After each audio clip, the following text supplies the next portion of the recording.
Hey everybody, I'm Robert Yerby, and I'm an insurance professional, and admittedly, kind of an insurance nerd. My friends and family tell me that nobody is going to want to listen to a podcast about insurance. So instead, on this show, I'm hoping to share a story or have a conversation with a guest about some relatable experience, and then show you how insurance impacts that story or topic. My hope is you'll enjoy a few laughs with me and maybe learn at least one interesting thing about insurance along the way. Here we go. Hey everybody, this is Robert, and it's podcast time again. Hey, I am still in Lima, Peru, and I've been doing some getting out and seeing stuff, and I want to talk to you a little bit about that. I'm staying at an Airbnb. I'm in the Barranco neighborhood, and I noticed on Airbnb now they have, and maybe they have for a while, but I just noticed, they have experiences. And basically it's, tours and different things that you can do in that area where you're renting. So I jumped on that. I saw a pretty reasonably priced tour of historic areas of Lima. The tours were going to be in areas that I'm not staying in, so would have been hard for me to just, maybe not hard, but I probably wouldn't have gone on my own and taken an Uber to, this place. It's not walking distance. So anyway, I signed up for this tour of historic areas. It was right in Airbnb. And the tour guide was going to be speaking English, which, by the way, oh man, I absolutely was missing speaking English. There's not a lot of folks that are speaking English around here, and my Spanish is not great. So it was just really nice to speak with other people in English. Oh man, I didn't realize how much I missed it until I took that tour, and I'm riding in the shuttle bus with a couple other people speaking in English. So there was one dude from Sao Paulo, Brazil, and a lady from Jamaica. They're on vacation, solo, and so, okay, great. We're all on the bus, ready to learn some stuff. And I gotta say, I absolutely would endorse the tour. I'm not remembering how much it cost. What was it, like $30 or something for a 3-hour tour? Maybe it was 35. Super affordable. Anyway, they picked me up right at the Airbnb, right? And drove us into the city center. The tour guide's kind of giving us some history and pointing out some things along the ride over there. Like he's pointing out the soccer stadium and the transit system, all this stuff. He's mentioning how, Lima is a desert. I'd been here almost a week already. Hadn't picked up on that. But yeah, there's no sewer systems. There's no drainage. There's no pitched roofs. Everything's flat. He's like, it never rains here. So yeah, I was learning stuff, and I like that kind of stuff. I love these history tours. So I can't remember everything that we saw. We saw a fair amount of stuff. I certainly can't remember everything the tour guide told us that was interesting, but I just want to hit some of the highlights. First, we stopped by the Bolivar Hotel in the main square, and super cool looking hotel. And the highlight for me over there was there's a cocktail bar inside the hotel on the main floor, and supposedly this hotel is where they came up with the pisco sour. And I'm an old bartender, and I love stuff like that. And the cocktail bar looked super cool. It looked like the kind of place that I would love to hang out and grab a beverage. And so, I can't say for sure I'm going to head back over there and do that, but yeah, I just might. I love that kind of stuff. Anyway, also in the main square, they were having some political protests, and the tour guide, his name was Maverick, by the way. I'm not sure that was his real name, but that's what we called him. he said, "Did you guys hear the news about Peru's president?" And, the three of us were like, no. He's like, well, yeah, about 3 days ago, the president was removed and we're getting a new president. And we're like, what? 3 days ago? Anyway, so I forget kind of all the details. Something about the president was, getting cosmetic surgery and was kind of AWOL, and people didn't like it. So by far the coolest thing that we saw on this tour was the catacombs that were built below this church, the Franciscan church in central Lima. And I didn't know what catacombs were. So if I said catacombs and you were like, I don't know what that is, I was right there with you. Catacombs are beneath the church. So it's a gorgeous church, okay? Imagine a beautiful old world church, but beneath it, it was sort of like grates. You'd lift up, and there's like a stone stairway that goes into what you'd think would be a basement. But down there's graves, mass graves, and they have like actual human remains down there still, and it's basically a museum.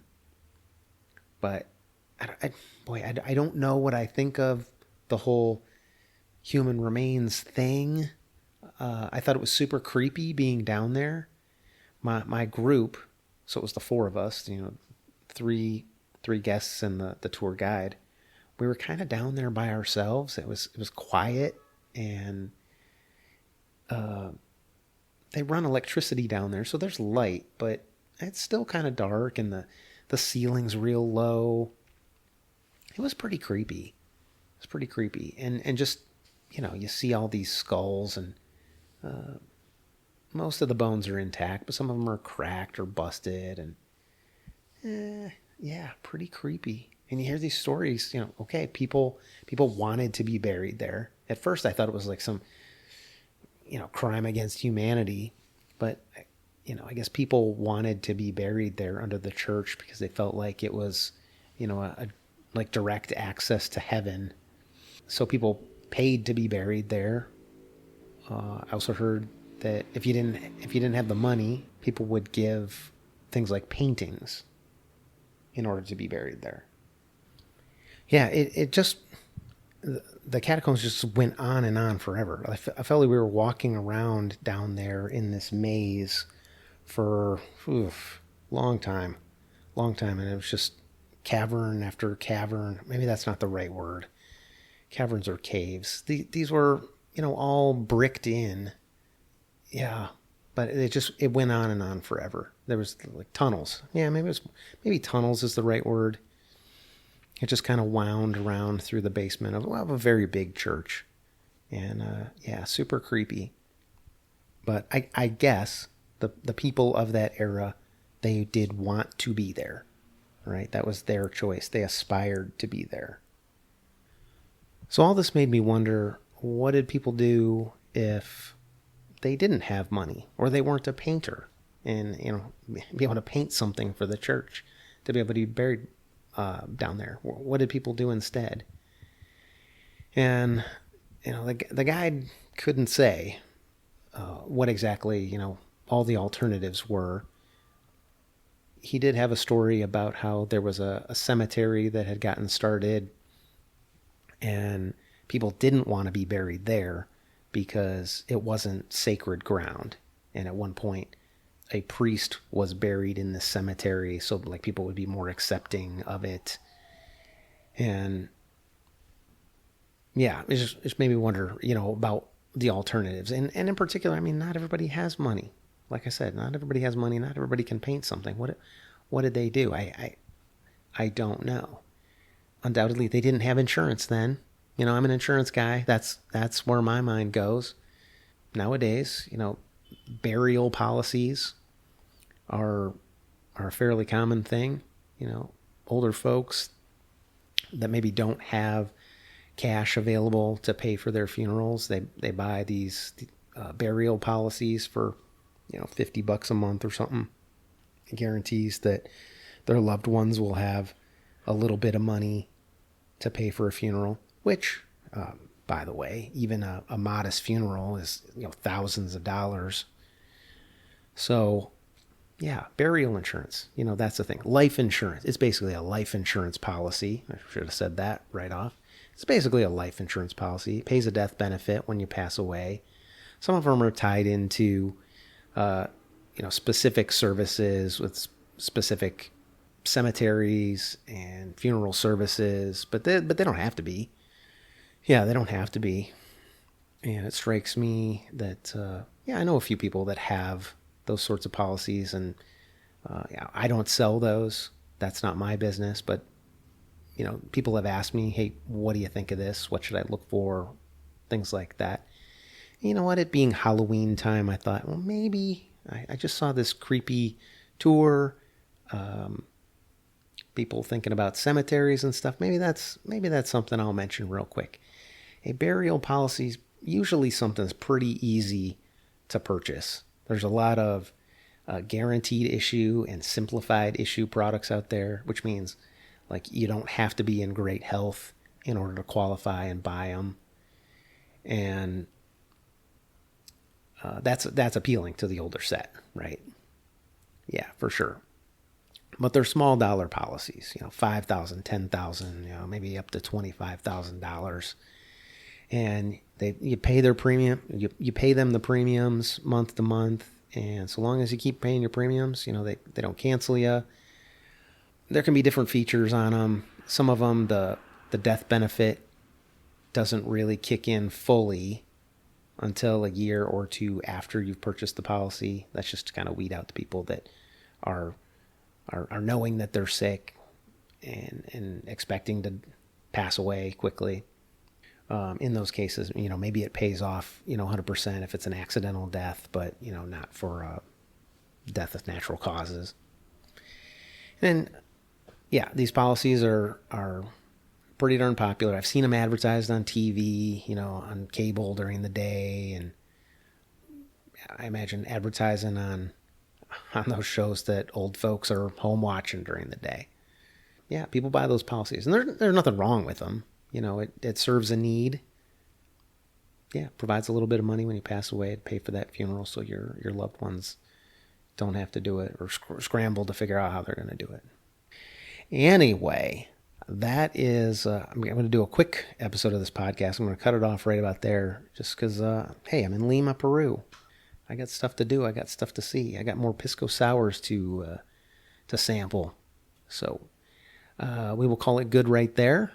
Hopefully that was one quick interesting thing about insurance. If you're a licensed insurance producer or adjuster and you need insurance continuing education, check out our live webinars at BMFCE.com. And hey, if you know somebody that might be interested in going to Lima or interested in a small life insurance policy to pay final expenses, maybe forward them the episode. And as always, leave us a rating, leave us a review. That's super helpful. And I'll be back with another episode real soon, and probably be recording that one back in the States. Okay. Thanks, everybody. Bye.